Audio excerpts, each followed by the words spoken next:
அவனிதனில் தெய்வமா நீ இருக்க போகிறாய் அம்மா. கோவிந்தா. இருந்த போதும் அண்ணா இன்றைய நாளிலே உன்னுடைய ஆசீர்வாதத்தை விட வேற எனக்கு வேண்டுமா கோவிந்தா? ஆமாம்மா. அதை போல உன்னுடைய ஆசீர்வாதம் மிக்க பூர்வீகத்தை செய்த புண்ணியம் கோவிந்தா. இருந்தாலும் ஒரு வார்த்தை, நம்ம வார்த்தை, படுகளம் பார்க்க பாவையால் இச்சை கொண்டேன்.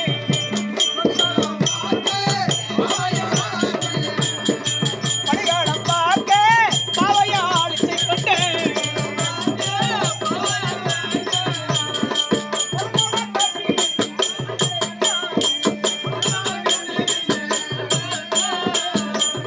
ஏழுங்கள் அண்ணா, 10-18 நாள் சண்டை.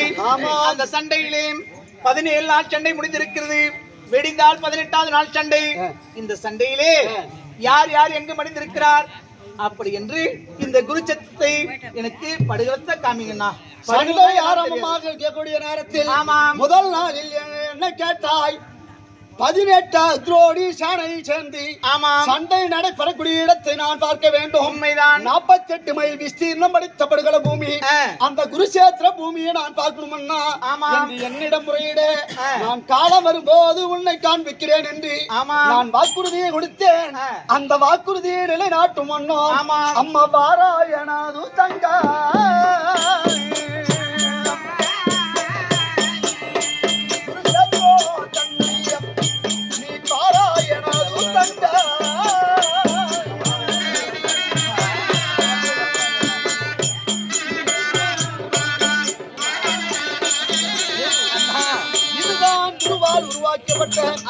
குருஷேத்திர பூமி என்று சொல்லக்கூடிய உண்மைதான் விஷேத்திரம். இதுதான் சாணாசைனம் எல்லாம் அடிந்திருக்கிறது. இதுதான் படுகலாம். இப்பதான் ஒவ்வொரு குணமா எழுந்து எழுந்து பார்த்து எழுந்து கிளம்புறது நிக்கிறதுல அப்படி கிளம்புது. ஆமா, கிளம்புனே இது பாவம். அதனால அண்ணா அப்படி இருந்தாலும் அதிமூல பொருளே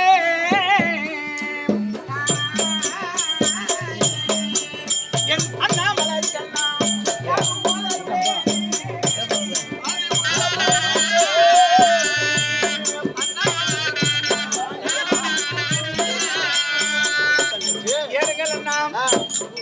இந்த படுகளத்தில் இத்தனை போர் வீரர்களுடைய மனைவிமார்களாம் மடிந்ததுக்கு காரணம் இது உங்களால் தான் ஆனது.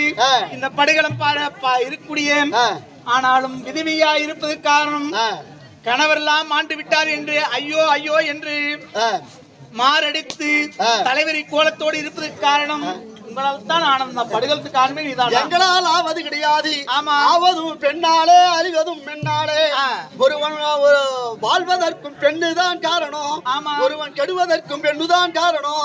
அதனால் குருச்சேத்திரம் ஏற்பட்டது முன்னால். ஆனா விழுந்த சேனையெல்லாம் எழுப்பிக் கொள்வார் துரியோதனன். மந்திர சக்தியை பயன்படுத்துகிறான். அதனால நடியாக பீமசேனனை கொண்டு கோவிந்தா